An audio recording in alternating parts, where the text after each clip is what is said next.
Welcome to this episode of the Digital Disruption Podcast, brought to you by Novus Strategy and Consulting with Pete Gatenby and myself, Chris Williams. In today's episode, we're looking ahead to 2024 and what technology is going to be doing to disrupt and evolve and advance the home buying sector. Let's get straight into it. Pete, Happy New Year to you. Happy New Year. Happy New Year, everyone. Happy New Year. Yeah, so bit of a different environment today. We'll be back probably in the home podcast in the not too distant future, but let's talk straight away 2024. Well, let's actually 2023, lots of things happened, but look, AI has been probably at the forefront of lots of people's mind. You're our resident AI expert, specifically when it comes to the mortgage market and what's happening within it. Let's just openly start to explore, what do we think is going to be happening this year, the year ahead? Where should people from across the ecosystem, from lenders, law firms, brokers, vendors in the market, what should they be prepared for? What should we be looking at? Absolutely. So quick look back into 2023, definitely the year of AI. Obviously, it's not necessarily new, but it's definitely the year where it became front and center of everybody's minds, even from ubiquitous almost. Yeah, ubiquitous. It's now household conversation, whereas previously, obviously, we were all talking about machine learning and natural language processing, all of that prior to last year. However, last year it was very much where it became front and center of everybody's mind. You had a lot of emerging players. You had the big boys, Google, Microsoft, the likes of NVIDIA, all coming onto the scene and really investing really heavily in the technologies to enable and really enable businesses of all sizes, but especially the enterprise, to really start to use this technology at speed and at scale. As we move into 2024, it's becoming really interesting because AI as a technology is moving faster than anything we've ever seen before. Now, should we quantify that? I mean, when we say it's been faster than anything else before, I'm thinking you and I came from a background. We had a previous business where, of course, mobile accelerate. Well, cloud was the really enabler, and then when mobile came along, it massively accelerated things in financial services, and people were almost caught on the hoof a little bit, really. And if you think back to sort of 10, 15 years ago when we were looking at this stuff, is that a good contrast? What when we compare it against? So if we take mobile as an example, that moved 8 to 10 times faster than web did previously. And web was the most disruptive technology that we'd ever seen in kind of the modern times.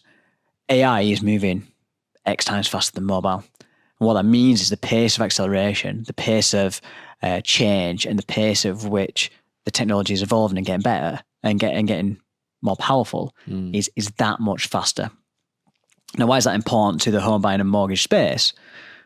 Well, in mobile, even the most traditional of industries were disrupted, we think.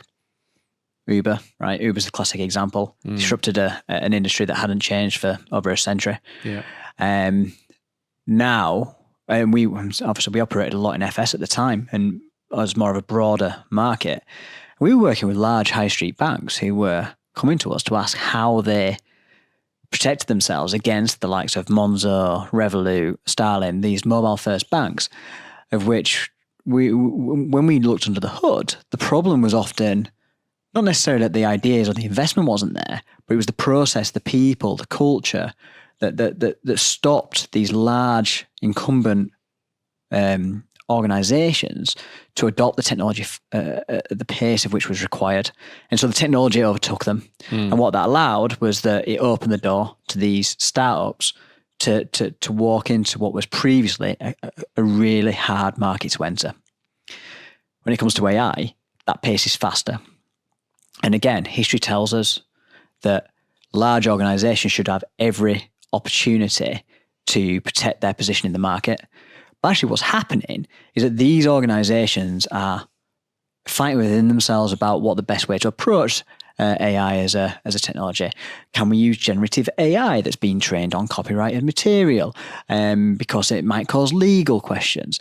What about using AI to perhaps do jobs that were previously done by humans? What does that mean? And you end up with these great debates and discussions within organizations that slows them down. And so all that's happening is that startups are springing up all over the place. in every single industry sector. And it just opens the door for them to come in and take market share from the incumbents that previously would have been impossible for them to do. Now, what does that mean in the home buying and mortgage space? Well, look, it wouldn't surprise me if some AI startups start to take big bites of the cherry and big bites of the pie in this area. Now then, obviously, lending money is an area that requires capital investment.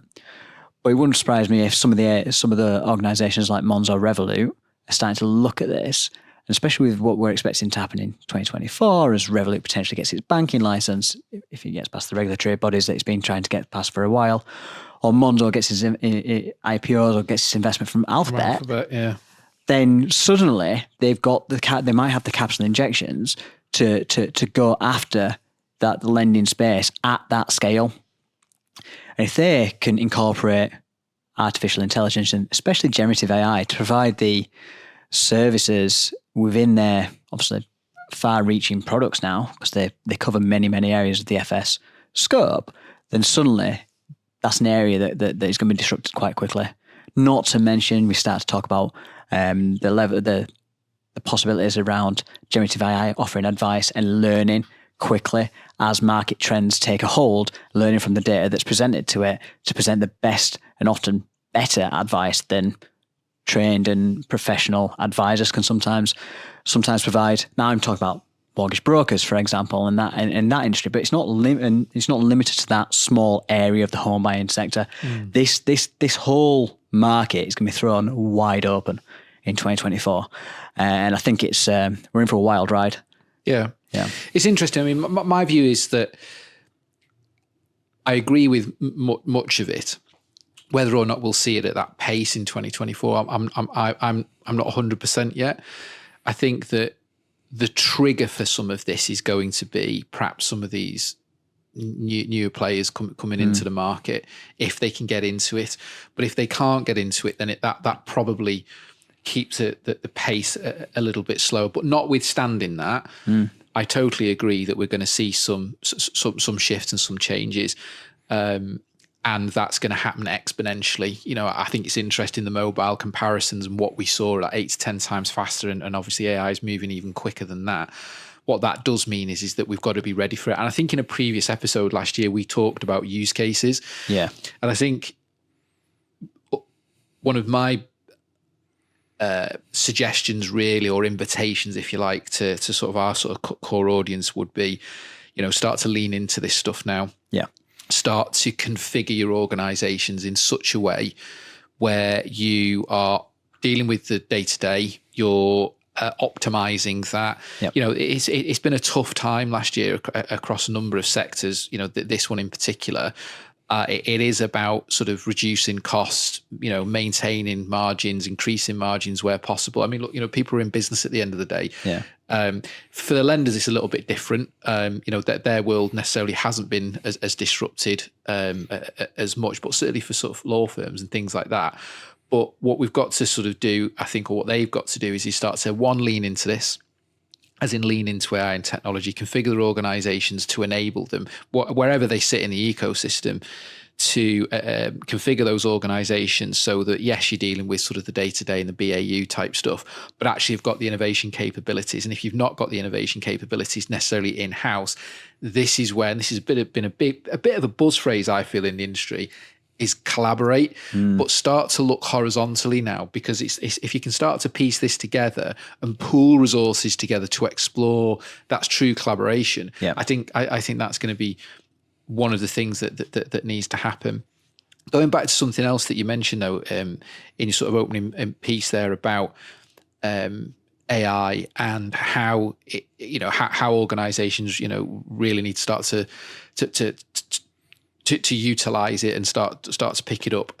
I think people find it hard to necessarily understand the whole use case piece. What do you think they should be doing to look at, to kind of establish that and lean into it, as I've said? You know, what can they be doing beyond perhaps maybe what they are already, or just, you know, reading articles and whatever else? What action can they be taking? Absolutely. I think it's the case that organizations need to follow that innovation framework that's been around for a long time, right? Which is identify areas where you can test and test safely to develop a proof of concept with limited budget. So you're not developing programs of work that's going to take 18 months to deliver, and you're only going to see value after that 18 months. That's years and years ago now. But if you can create a team that is tasked with testing concepts, testing questions, testing those little areas of the market that you wonder, or is there something here that could potentially generate a new revenue stream, or could we save some money here by creating an efficiency? Then set up a test, a hypothesis test, develop a proof of concept within a safe environment with very, very clear success criteria and a limited investment budget, and set about developing something or delivering something from a product, an MVP product that can prove whether something is possible or not. Now, that doesn't necessarily have to be go-to-market. We operate in a very regulated industry, but it could be. It could be something that's just value add, quick advice. I don't know, it could be an advice, it could be natural language processing advice module that sits alongside the mortgage application process and just answers questions that applicants might have, because we all have those, right? Or it could be something completely different. But just developing that small proof of concept is that start point to go, actually, look, this is a worthwhile investment. It is worthwhile kind of bringing in developing this product team, or even developing a new business, right? Because sometimes what we see is once you've tested a concept, then trying to scale that proof of concept product or MVP to something that's ready for go to market within a legacy organization actually comes with legacy headaches. But you can segment that out into a new business or a new entity, free it from the legacy frameworks that might exist, or the legacy cultures that might exist, and then scale it from there. Then you've got a real good opportunity to accelerate at pace. So test the concept first, small investment, small team, with a real good success criteria, and then work out your scale and go to market plan, and go from there. And that could be to segment out into a new business. Earlier on, you talked about culture, strategy. As a piece I was writing earlier, which talked about this. Let's touch on culture for a second, because you brought that up in your opening sort of statement, really. How should organizations be sort of treating culture? Because again, it's one that's been discussed openly before and many times, but I'll give you my view on this. There's the phrase, culture eats strategy for breakfast. This might trigger some people. Does it? To me, neither of the two are mutually exclusive. Yeah. Strategy and culture go sort of hand in hand. I worked with an organization, as you know, some years ago, whereby, we did the initial assessment of their organization. They were slow on their transformation journey. They wanted to obviously accelerate things. Culturally, the business had gone through a transformation. Culturally, it was fantastic, but they were kind of, to coin a phrase that I use, they were in legacy jail. And they were in legacy jail because the strategy wasn't right. Yeah. And as much as they had good people, there were gaps, significant gaps. The culture was never going to solve those gaps. It was all about, look, here's the as-is state. The future state needs to look like this. Let's get the pathway to get. And we kind of, we help sort of put those things together. In that particular instance, they were very slow to sort of adopt that sort of stuff. Yeah. But some years later, things have transformed for them. Now, they weren't actually, they were on the fringe of the sort of the home buying sector, but that was significantly important to them in their sort of transformation journey.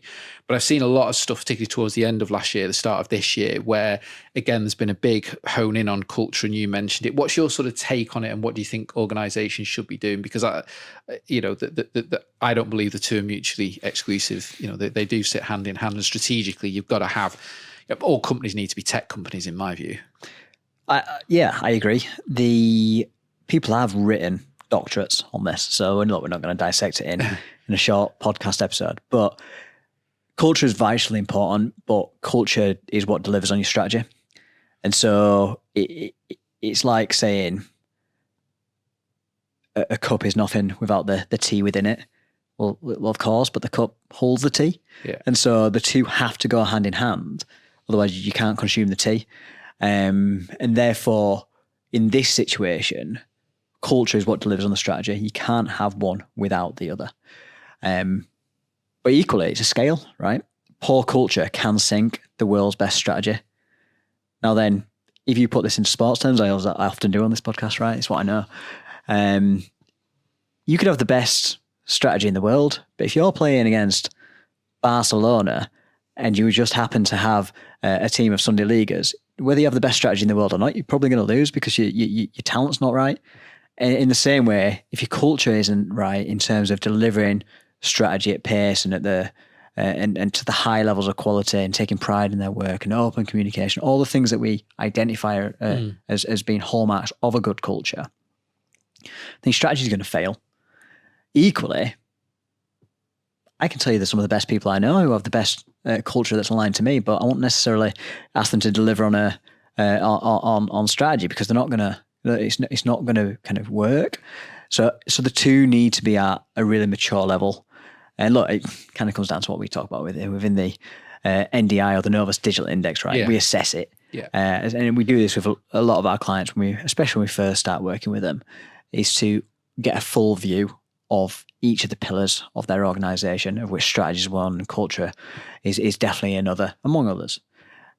But both are vitally important. If you are way ahead in strategy, but really, really poor in culture, you're never going to deliver it or perform at kind of a really advanced level. You're going to be pulled back. You're going to be, I guess, restrained. Well, it's the pace, isn't it? Yeah. Pace, speed, scale. They're all things that organizations want to achieve and almost need to achieve to remain competitive. Even in kind of slower markets, you need to be able to come out the other side of it at pace and be able to move quickly. Yeah. I think that organizations this year, especially at the start of this year, if they haven't already done so, I'd definitely be looking at the maturity of the business from a technology standpoint, from a cultural standpoint, from a strategic standpoint, and looking at where potentially there are gaps in terms of resources to be able to accelerate it forward. Because even in harder climates, what you can do is assess, well, actually, where's the quickest route to cash, margin, whatever it is that we're trying to achieve, what the key things that we need to do this year. And I think that's really where you can leverage some basic principles. I think technology sometimes, as much as we're tech evangelists, I think technology sometimes people are trying to sometimes look for this silver bullet, and actually it's just you just get the basics right. But I'll use that phrase again: lean into the strategy piece. I think it's so important to look at it, think about it, plan it in, then look at the cultural piece. Do the two fit together, and then look at the application of this. How do we actually go about it? I think something else for me. We use this obviously in our own organization, and I know we do it as individuals, but we also do it a lot with clients. Is of course you have the 1, 2, 3, 5 year strategy, goals, objectives, but actually these 90-day cycles of key activities that are delivering against the plan. I think in terms of practical guidance and advice for people this year, utilize those 90-day planning cycles. And if you're not familiar with them, there's lots of them around, but go and utilize those 90-day agile planning cycles across the organization to help introduce better culture, support the strategy, but deliver faster. I think that's really important too. So we talked about strategy, culture. There's a third kind of crucially important part of this that we've sort of touched on as we've talked, but people and talent within the organization. What's your views on the importance of that as we enter, what we're in, right? As this technology curve that we're currently riding continues to evolve. Look, it's never been a secret that people are what ultimately makes the business. As much we can introduce as much AI as we want, it's never going to replace all of the people. So 100%. People are mission critical. I think that this year, and over the next 2 to 3 years, orchestration of talent, people, and how those teams are orchestrated around particular use cases, products, is going to be key. What I also think is key, and we've seen this maturing over the last few years, is the importance of the consultancy and the cross collaboration that sits across these teams. And what I mean specifically by that is that very traditionally you would get an organization that would want a product building, or they'd have a particular problem that they wanted solving with technology in some way. You'd recruit a group of people who'd sit around that, and then they'd go off and try to solve it. Over the years, what we've seen is that that's matured now much more to a cross-functional type environment where you've not just got technologists involved in that, you've actually got the customer involved in it, or the ideal customer, you've got suppliers involved, you've got technology teams involved, marketing, sales, etc., compliance, regulatory support, and all of that's happening. That's going to be, I think that's going to happen even more so now with the advancement of some of this. So the people and the frameworks that are supportive of that process are going to be key. And what I'm seeing is that there's more and more adoption of that. So the very traditional way of acquiring and accessing talent, i.e., here's a job spec, go to a recruitment company and, can you go and fill that role for me? That's changing. Yeah. And I think that's changing at quite some pace now, because organizations in financial services, specifically in this space, lenders especially, are seeming to be asking us questions such as, here's a problem statement, or here's an area of things that we want to look at. What's the best way to approach this? And who do you think we should, who do you think we should have in the business to go and do it? And I think that's the better way to do it, because what we're doing is then looking at the existing talent within the organization, assessing where there may be some gaps, and then starting to build those high performing delivery units that actually can take that new thing from an embryonic phase and conceptual idea all the way through to sort of live and delivery at pace, and that phrase again, at scale.